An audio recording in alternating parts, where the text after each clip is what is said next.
மதுரையில் நமது மக்கள் முன்னேற்றக் கழகம் கட்சியினை அக்கட்சியின் தலைவர் PLA ஜெகநாத் மிஸ்ரா அறிமுகம் செய்தார்.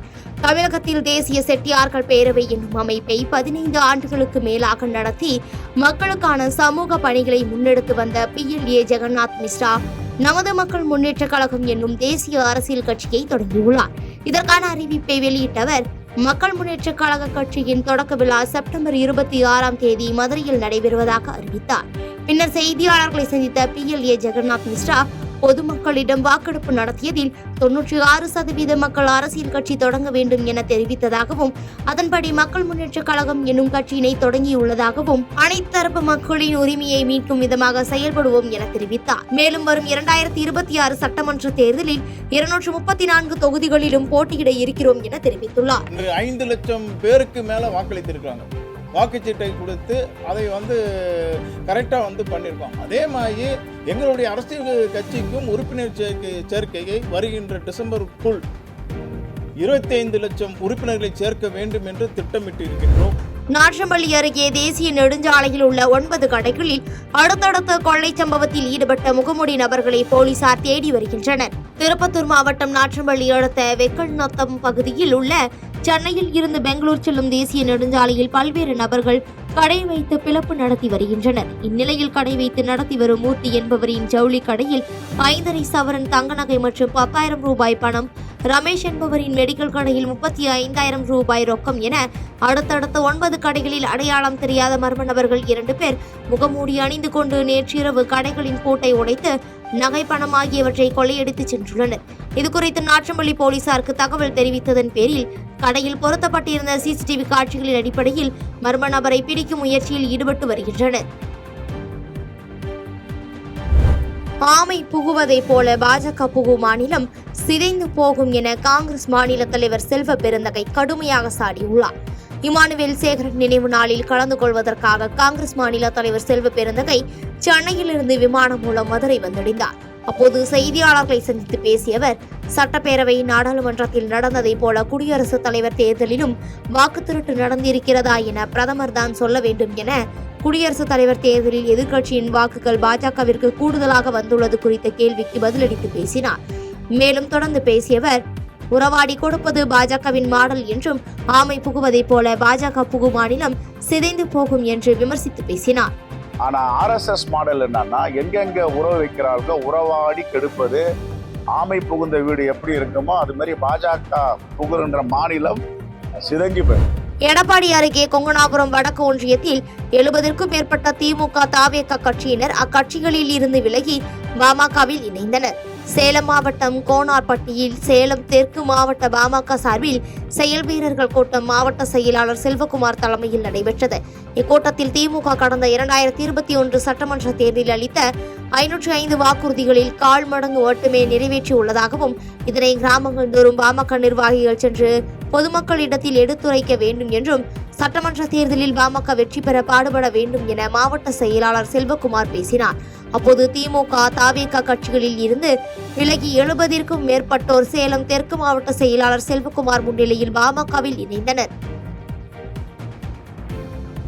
சங்கராபுரம் அருகே சிறுமியின் திருமணத்தை தடுத்து நிறுத்திய நபர் மீது சிறுமியின் பெற்றோர் தாக்குதல் நடத்தியதால் பரபரப்பு ஏற்பட்டது.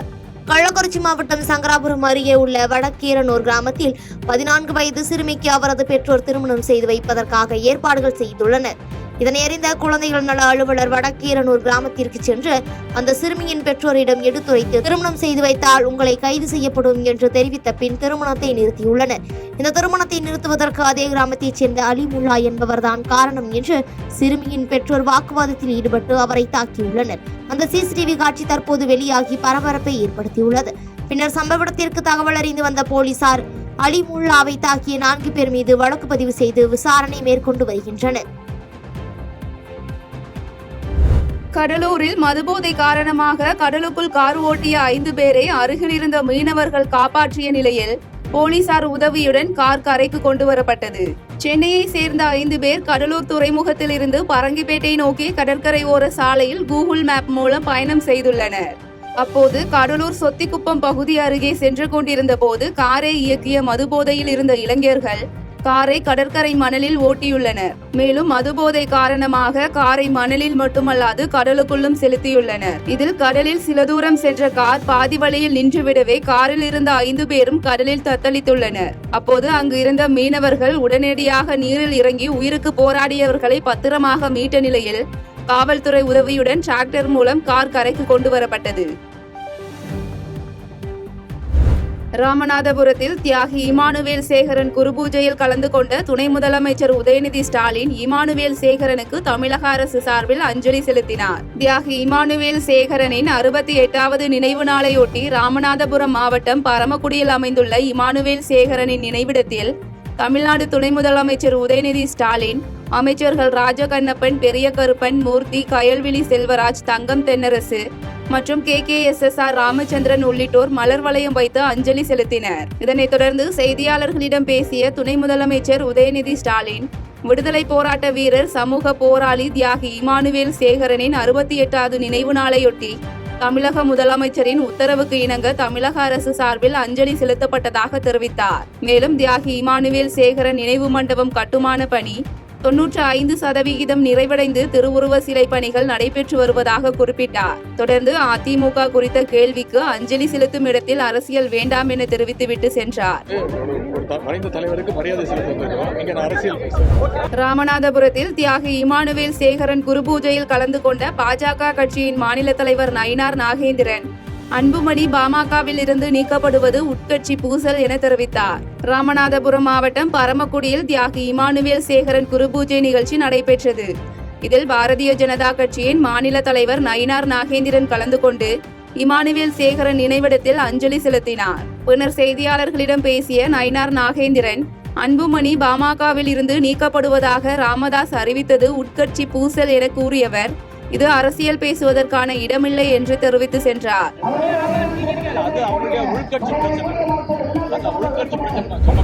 ராமநாதபுரத்தில் தியாகி இமானுவேல் சேகரன் குருபூஜையில் கலந்து கொண்ட நாதாக கட்சி ஒருங்கிணைப்பாளர் சீமான், கூட்டத்தை வைத்துக் கொண்டு கட்சி ஆரம்பிக்கவில்லை என்று தெரிவித்துள்ளார்.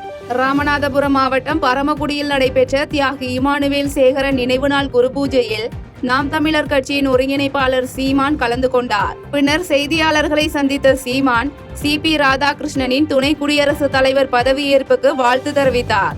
தொடர்ந்து திருச்சியில் நடைபெற்ற உங்களுடன் ஸ்டாலின் நிகழ்ச்சிக்காக பள்ளிக்கு விடுமுறை விட்டது குறித்த கேள்விக்கு, படிக்கும் பிள்ளைகளுக்கு விடுமுறை விட்டு இந்த கூட்டம் நடத்தும் கொடுமைகள் எல்லாம் செய்வதற்கு பெயர் திராவிட மாடலாட்சி என்று காட்டமாக பேசினார். தொடர்ந்து அதிமுக கூட்டணியில் இருந்தவர்கள் பிரிந்து விஜயுடன் கூட்டணி சேர்வது குறித்த கேள்விக்கு, கூட்டத்தை வைத்துக் கொண்டு கட்சியை ஆரம்பிக்கவில்லை என்று கூறியவர், பிள்ளைகள் வாழ வீட்டை கட்டுவதற்கு பதிலாக தான் பிள்ளைகள் வாழ நாட்டை காப்பாற்ற வேண்டும் என்று நினைப்பதாக தெரிவித்தார். சேலத்தில் மூத்த தம்பதியை தாக்கி கட்டி போட்டுவிட்டு 30 சவரன் தங்க நகைகள், 1 லட்சம் ரூபாய் பணம் ஆகியவற்றை கொள்ளையடித்து சென்ற மர்ம நபர்கள் குறித்து போலீசார் விசாரணை மேற்கொண்டு வருகின்றனர். சேலம் மாவட்டம் ஓமலூர் அருகே தாராபுரம் கிராமத்தைச் சேர்ந்த மூத்த தம்பதியினர் ராஜகோபால், சரோஜா. இவர்கள் இருவரும் வீட்டில் உறங்கிக் கொண்டிருந்த போது இரவு 1 மணி அளவில் வீட்டிற்குள் புகுந்த மர்ம நபர்கள் ராஜகோபால், சரோஜா ஆகியோரை சரமாரியாக தாக்கி பின்னர் கட்டிலோடு வைத்து கட்டியுள்ளனர். பின்னர் 30 சவரன் தங்க நகை, 1 லட்சம் ரூபாய் பணம் மற்றும் செல்போன் ஆகியவற்றை கொள்ளையடித்து சென்றுள்ளனர். இதனையடுத்து தகவலின் பேரில் சம்பவ இடத்திற்கு வந்த ஓமலூர் போலீசார் காயமடைந்த ராஜகோபால் மற்றும் சரோஜா ஆகியோரை மீட்டு மருத்துவமனைக்கு அனுப்பி வைத்தனர். தொடர்ந்து அங்குள்ள CCTV வீடியோ காட்சிகளை ஆய்வு செய்த போலீசார் கொள்ளையர்கள் குறித்து விசாரணை மேற்கொண்டு வரும் நிலையில் இந்த கொள்ளை சம்பவம் அப்பகுதியில் பரபரப்பை ஏற்படுத்தியுள்ளது. முசிறியில் அறிஞர் அண்ணா அரசு கலைக்கல்லூரியில் தமிழ்துறை பேராசிரியர் மாற்றுத்திறனாளி மாணவியிடம் பாலியல் ரீதியாக செல்போனில் தொல்லை செய்து ஆடியோ வெளியாகி பரபரப்பை ஏற்படுத்தியுள்ளது. திருச்சி மாவட்டம் முசிறியில் அறிஞர் அண்ணா அரசு கலைக்கல்லூரியில் தமிழ்துறை பேராசிரியராக பணிபுரிந்து வருபவர் நாகராஜன். இவர் தமிழ்துறையில் 1ஆம் ஆண்டு படித்து வரும் பார்வை குறைபாடு உள்ள மாற்றுத்திறனாளி மாணவி ஒருவரிடம் செல்போனில் பாலியல் ரீதியாக தனது விருப்பத்திற்கு உடன்பட வேண்டும் என தொந்தரவு செய்து பேசும் ஆடியோ பதிவு வெளியாகி வைரலாகி வருகிறது. இதனால் கல்லூரியில் பயிலும் மாணவிகளும் பெற்றோர்களும் கடும் அதிர்ச்சி அடைந்துள்ளனர். இதனையடுத்து தமிழ்துறை 3ஆம் ஆண்டு பயிலும் மாணவிகளிடமும் பாலியல் ரீதியான நோக்கத்துடன் நாகராஜன் தொந்தரவு செய்வதாகவும் அவர் மீது உரிய நடவடிக்கை எடுக்க வேண்டும் என கல்லூரி முதல்வரிடம் நேரில் சந்தித்து வலியுறுத்தியுள்ளனர். உதயநிதி ஸ்டாலின் தேர்தல் பிரச்சாரத்தை ஆரம்பிக்காத நிலையில் அவர் எது பேசினாலும் அதற்கு எதிர்மறை கொடுக்கும் நிலை வந்துவிட்டதாக அமைச்சர் அன்பில் மகேஷ் பேட்டியளித்துள்ளார். தமிழக முதலமைச்சர் மு.க. ஸ்டாலின் தலைமையில் நடைபெற்ற மாவட்ட கழக செயலாளர் கூட்டத்தில் நிறைவேற்றப்பட்ட தீர்மானங்களின் அடிப்படையில் திருச்சியில் மாவட்ட கழக செயற்குழு கூட்டம் அமைச்சர் அன்பில் மகேஷ் பொய்யாமொழி முன்னிலையில் நடைபெற்றது. கூட்டத்திற்கு பின் செய்தியாளர்களை சந்தித்து பேசிய அமைச்சர் அன்பில் மகேஷ் பொய்யாமொழி துணை முதலமைச்சர் இன்னும் தனது தேர்தல் பிரச்சாரத்தை ஆரம்பிக்காத நிலையில் அவர் எது பேசினாலும் அதற்கு எதிர்மறை கொடுக்க வேண்டும் என்கின்ற நிலை தற்பொழுது வந்துவிட்டதாகவும் என்ன பேச போகிறாரோ என்ற அச்ச உணர்வு அனைவருக்கும் ஏற்பட்டுள்ளது என்றும் தெரிவித்தார். மேலும் விஜய் வருகைக்கு காவல்துறை பல எதிர்ப்புகள் தெரிவித்து வருகிறதே என்ற கேள்விக்கு யாரையும் தடுக்கும் எண்ணம் தங்களுக்கு இல்லை என மறுப்பு தெரிவித்து பேசினார். அரசியல் என்று வரும்பொழுது அது ஒரு நாகரிகம் தேவைப்படுகிறது. இருக்கும்போது அந்த எதிர்கட்சிக்காரர்கள் கண்டிப்பாக எலெக்ஷன் நேரம் வரும்பொழுது ஒரு ஆளுங்கட்சியை எதிர்த்து பேசுது என்பது அது வழக்கம், எல்லாமே பண்றது தான். ஆனால் அது ஒரு நாகரிகம் இல்லாமல் அது ஒருமையில் பேசும் பொழுது, ஏன்னா அவரும் ஒரு முன்னாள் முதலமைச்சராக இருந்திருக்கார், ஒரு மிகப்பெரிய இயக்கத்தினுடைய பொதுச் செயலராக இருந்திருக்கிறார். அவர் அந்த மாதிரி பேசியது என்பது அப்படியே அது வருத்தப்பட்டது. ஏன்னால்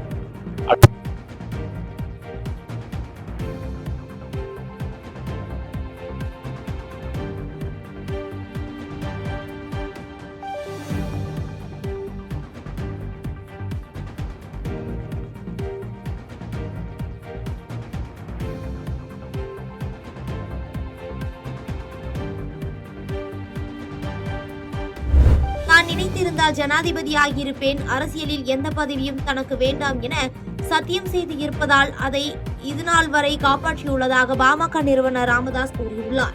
பாமக நிறுவனர் ராமதாஸ் மீண்டும் கிராமங்களை நோக்கி என்ற தலைப்பில் திண்ணை பிரச்சாரத்தை தொடங்கினார். செங்கல்பட்டு மாவட்டம் மதுராந்தகம் அருகே உள்ள சோனாபேடு கிராமத்தில் 100க்கும் மேற்பட்ட பெண்கள் மத்தியில் உரையாற்றிய ராமதாஸ் அரசின் மது கொள்கைகள் கடுமையாக விமர்சித்தார்.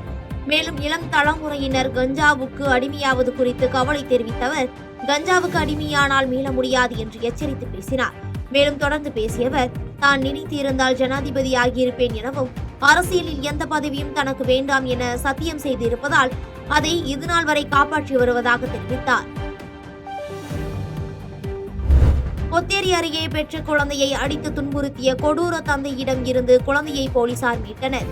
செங்கல்பட்டு மாவட்டம் பொத்தேரி அம்பேத்கர் தெருவில் வசித்து வருபவர் வேல்முருகன். இவருக்கு கடந்த 12 வருடங்களுக்கு முன்பு பிரியா என்கின்ற பெண்ணுடன் திருமணமாகி 11 வயதில் ஒரு மகன் உள்ளார். சில வருடங்களுக்கு முன்பு பிரியா தனது குழந்தையை கணவரிடம் விட்டுவிட்டு வீட்டை விட்டு வெளியேறியுள்ளார். இதனைத் தொடர்ந்து தந்தையின் அரவணைப்பில் 11 வயது சிறுவன் வளர்ந்து வந்துள்ளார். இதனிடையே வேல்முருகன் வடமாநில பெண் சைஜலி பாத்திமா என்பவருடன் பழக்கம் ஏற்பட்டு அவரை இரண்டாவதாக திருமணம் செய்து கொண்டுள்ளார். இந்நிலையில் 11 வயது சிறுவனை தனது தந்தை மற்றும் சித்தி ஆகியோர் சேர்ந்து தினந்தோறும் அடித்து துன்புறுத்துவதாகவும் உடம்பில் சூடு வைத்து திருடச் சொல்லி அடிப்பதாகவும் சிறுவன் அக்கம் பக்கத்தினரிடம் கூறியுள்ளார். இதனால் அதிர்ச்சியடைந்த பக்கத்து வீட்டுக்காரர் உடனடியாக மறைமலை நகர் காவல் நிலையத்திற்கு தகவல் கொடுத்துள்ளார். தகவலின் அடிப்படையில் சம்பவ இடத்திற்கு விரைந்து சென்ற போலீசார் சிறுவனை மீட்டு குழந்தைகள் நல குழுமத்தில் ஒப்படைத்தனர். பேர்ணாம்பட்டு அருகே தமிழக அரசால் தடை செய்யப்பட்ட 1200 கிலோ ஹான்ஸ் குட்கா போதைப் பொருட்களை போலீசார் பறிமுதல் செய்தனர்.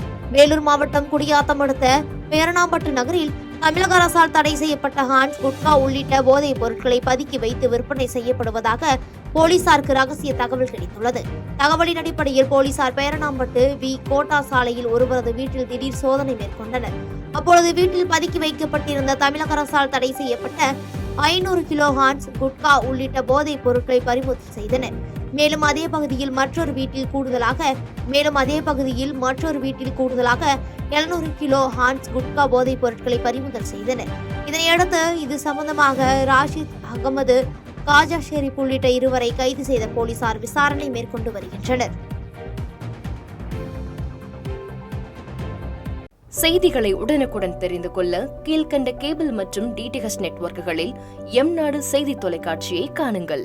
பாதகம் செய்பவரை கண்டால் நாம் பயம் கொள்ளலாகாது பாப்பா. மோதி மிதித்து விடு பாப்பா, அவர் முகத்தில் உமிழ்ந்து விடு பாப்பா. அண்மை செய்திகளை உடனுக்குடன் தெரிந்து கொள்ள இணைந்திருங்கள் எம்நாடு தொலைக்காட்சியுடன்.